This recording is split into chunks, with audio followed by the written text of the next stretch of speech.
ಹೂವಲ್ಲಿ ಜೇನು ಗುಡಿ ಕಟ್ಟದೇನು, ನೀರಲ್ಲಿ ಮೀನು ಅಡಿ ಮುಟ್ಟದೇನು, ಆ ದೈವದಾಜ್ಞೆನೇ ಎಲ್ಲಾನು.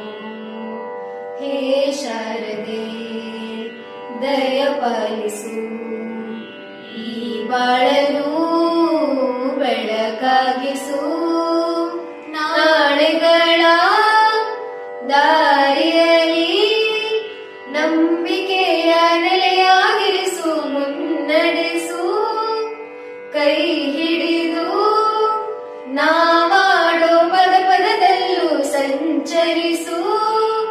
ಹೂವಲ್ಲಿ ಜೇನು ಗುಡಿ ಕಟ್ಟದೇನು, ನೀರಲ್ಲಿ ಮೀನು ಅಡಿ ಮುಟ್ಟದೇನು, ಆ ದೈವದಾಜ್ಞೆನೇ ಎಲ್ಲಾನು. ಹೇ ಶಾರದೆ ದಯ ಪಾಲಿಸು, ಈ ಬಾಳ